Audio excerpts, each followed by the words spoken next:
iarivo soiombolan'ny malagasy fandarana manokana izarana aminao ny vaovao ny kominina n'Antananarivo renivohitra arahinao eto amin'ny MBS TV ao aorian'ny vaovao amin'ny valoralina iarivo soiombonan'ny malagasy. Maro ny vehivavy eto Antananarivo renivohitra no mivelona amin'ny sasalamba amelomana ankonana na manasa lamban'olona ihany koa azahoam-bola hiatrehana ny fiainana andavanandro. Tany anaty tatatra no nanasa lamba ny olona dia tia tsara faritra Tsimbazaza nandritra ny taona maro. Nitaraina ireo vehivavy ireo ary nanolonany izany dia hitan'ny ben'ny tanàna Lalao Ravalomanana ihany koa ny fijaliany ireto vehivavy mpanasa lamba ety tsara faritra Tsimbazaza ety.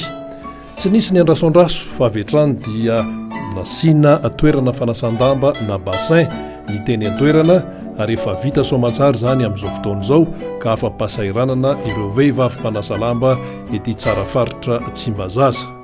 Tokoa moa zany ka aloha mpanasa lamba tetỳ dia tao anatin'le kanala ty misy izay nanasa lamba satria sisy bassin izay tamin'izany fotoana izany dia tena milasaka ao anaty tatatra daholo ny tongotra rehetrarehetra dia indraindray ary izay mampiasa gony soma misy hitengenan'le any dia isaorana misy moa zany madamo ben'ny tanàna nanome bassin anay fa vita soamantsara tokoa ty bassin anay ty dia tena isaorana sakasitanana azy lehibe indrindra nanolotra an'izao bassin izao anay. Eo amin'ny fikojakojanay anazy zany dia amin'ny alalan'ny latsakemboko ny mpanasa lamba no anadiovana sy anatsarana an'ilay izy.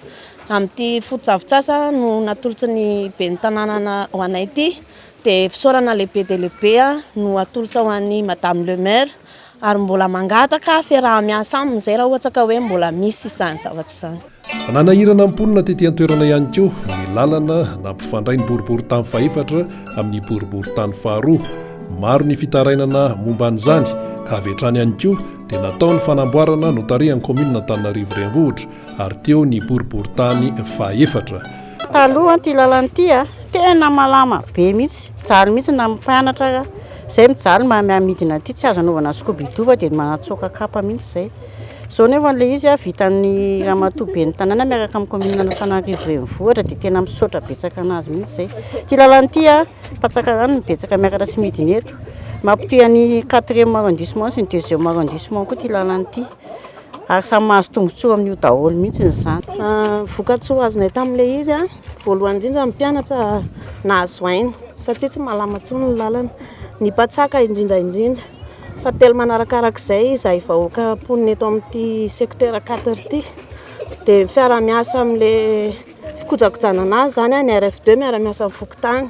Zary nofinofy sisa ny fasairanana tamin'ny fivezivezena tetỳ an-toerana tany aloha niteraka fivoarana teo amin'ny toe-tsain'ny mponina ihany koa ny fahavitan'ny lalana toy itony izay soiombonana ka mahasari-piaro ny rehetra. Dia isaorana betsaka lehibe ny madama ben'ny tanàna amin'ny fanampinanay tamin'izany lalana izany. Ka dia misaotra betsaka amin'ny ben'ny tanàna miaraka amin'ny kominina Antananarivo renivohitra izay mponina eto.